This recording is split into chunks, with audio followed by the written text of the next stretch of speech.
حضرت امام حسن علیہ السلام جو ہیں ان کی جو شخصیت ہے، ان کی جو ذات ہے، اس سے آج کی نوجوان نسل کیا سیکھتی ہے اور کیسے سیکھ سکتی ہے آگے؟ پلیز بتائیے گا نوری جی۔ فضا، بہت ہی اہم اور میں سمجھتی ہوں آج کے پروگرام کا حاصل یہ والا سوال، اور اس کا اللہ کرے کہ میں جواب دے پاؤں کما حق ہو، جو حق ادا تو نہیں ہو سکتا۔ میرے اپنے بیٹے کا نام حسن ہے اور میں نے انہی کے نام پہ رکھا، اور میں اس کو یہ بات فون پہ کہہ رہی تھی پرسوں، وہ امریکہ ہوتا ہے، کہ بیٹے آپ کا نام جن کے نام پہ رکھا ہوا ہے نا، آپ ان کی سیرت کو پڑھیں، کیونکہ نام رکھ لینا یا نیاز دلا دینا یا خالی خوشی منا لینا یا ان کے جو ہے تذکار پاک کر لینا وہ کافی نہیں ہے جب تک کہ ان کی سیرت اور ان کے اسوہ کو نہ اپنایا جائے۔ اب اس میں بنیادی چیز یہ دیکھیے کہ بچپن ہے اور وقت وصال آپ صلی اللہ علیہ وآلہ وسلم نے اپنے سینہ اتھر پر لٹا کر امام حسن علیہ السلام کو بطور خاص جو دو چیزیں عطا فرمائیں، پہلی کیا؟ حلم،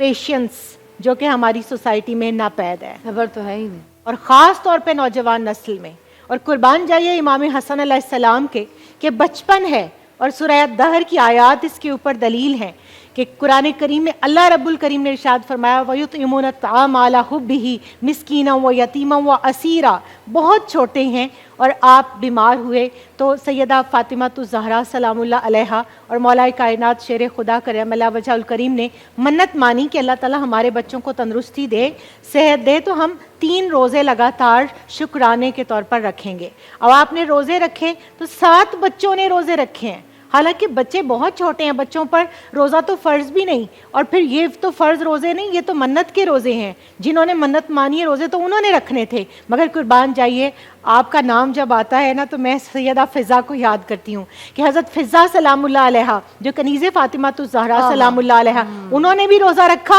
اور ان معصوموں نے بھی روزہ رکھا، اور افطار کا وقت ہے اور چند جوک جو ہے وہ تھوڑے سے جو آپ حضرت علی کرم اللہ وجہ الکریم لائے، وہ سیدات النساء رضی اللہ تعالیٰ نے چکی میں پیسے روٹی بنائی اور پانی اور کھجورے دسترخوان پر، یہ کل افطاری ہے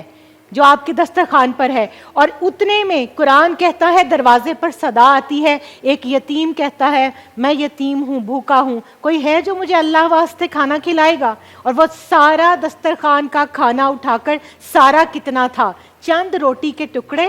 سادہ پانی اور چند کھجوریں، وہ اٹھا کر اس یتیم کو دے دیے۔ قرآن کہتا ہے دوسرے دن بھی اسی طرح ہوا اور مسکین نے صدا دے دی، دوسرے دن کھانا اٹھایا اس کو دے دیا۔ یہاں بچے اور بڑے سب پانی سے روزہ افطار کر کے شکر الحمدللہ کر کے اور مغرب کی نماز کے لیے مصلی پر کھڑے ہو جاتے ہیں۔ یہ ہے کردار امام حسن علیہ السلام کا، امام حسین علیہ السلام کا۔ اور تیسرے دن ایک قیدی آتا ہے اور وہ کہتا ہے کہ میں قید سے رہا ہوا ہوں، میرے پاس کھانے کی کچھ نہیں، کوئی اللہ واسطے مجھے دے، اور تیسرے دن بھی کھانا ان کو دے دیا جاتا ہے۔ یہ تو فضا 3 دن کی بات ہے۔ سیدات النساء رضی اللہ تعالیٰ عنہ فرماتی ہمارے گھر 2 چاند چولہا نہیں جلتا تھا، 17 پیون جن کے لباس میں ہوتے تھے۔ آپ سوچئے ان کا فقر اختیاری کس درجے کا ہوگا۔ پھر اس دور میں پروان چڑھنے کے بعد آپ صلی اللہ علیہ وآلہ وسلم نے جو بردباری اور روب عطا کیا تھا، اس روب کو بھی ہم دیکھتے ہیں کہ وہ سیدنا امام حسین علیہ السلام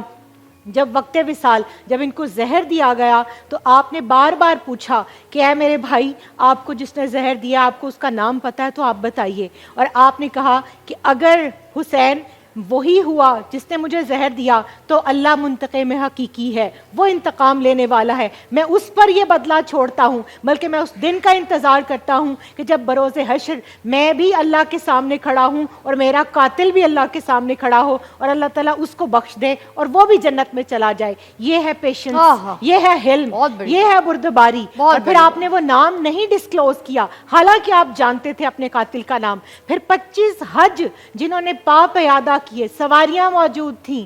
آپ کے پاس مال و اسباب موجود تھا، آپ کے پاس مصاحب تھے، امام حسین علیہ السلام اور حضرت عبداللہ بن جعفر رضی اللہ تعالیٰ عنہ کے ساتھ 25 حج، بات کہنے میں بڑی آسان ہے، لیکن اگر اس کو چشم تصور میں سوچا جائے تو مکہ سے مدینہ اور مدینہ سے مکہ تک کا اس دور کا سفر کہ جب اونٹ ہوتا تھا صرف، اور جب کوئی سواریاں دوسری نہیں تھی، جب راستے آسان نہیں تھے، جب راستے میں سنگلاخ چٹانیں بھی آتی تھیں، اور قربان جائیے ان کے مخمل اور دیبات جیسے نرم پاؤں، اور پھر وہ مبارک قدموں سے اللہ کی بارگاہ میں کس طرح چل کے جاتے ہیں کہ مجھے حیا آتی ہے. میں خشیت الہی کے باعث سواری پر سوار نہیں ہوتا کہ مبادہ اس کی بارگاہ میں جا کر لبیک اللہم لبیک کہوں اور وہ کہے کہ سوار ہو کر آئے ہو. اور قربان جائیے آپ کی سخاوت کر آج ہم مال گن گن کر جوڑ جوڑ کر رکھتے ہیں. اور یقین کیجئے فضا، اس وقت جو پاکستان کے حالات ہیں، ہمیں سیدنا امام حسن علیہ السلام کی اس سخاوت کو آج یاد کرنا ہے، اپنی زندگیوں میں شامل کرنا ہے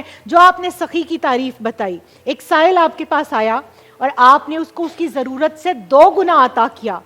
فار ایگزامپل 10,000 کی ضرورت تھی، آپ نے 20,000 درہم اور دینار عطا کر کے آپ اندر تشریف لائے اور رونے لگے. آپ کی زوجہ مکرمہ نے پوچھا کہ اے امام وقت آپ رو کیوں رہے ہیں، کیا اندر سے مال ختم ہو گیا اس وجہ سے؟ تو آپ فرمانے لگے نہیں بھاگ بھری، میں رو اس لیے رہا ہوں کہ سائل میرے دروازے پر چل کر کیوں آیا، کیونکہ سخی وہ ہوتا ہے جو سائل کی ضرورت سے پہلے اس تک پہنچے. تو آج کتنے ہی لوگ ایسے ہیں ہمارے خاندان میں، ہمارے زیر دست، ہمارے ساتھ کام کرنے والے جن کے گھروں میں چولہا نہیں جل رہا. ہاں، اور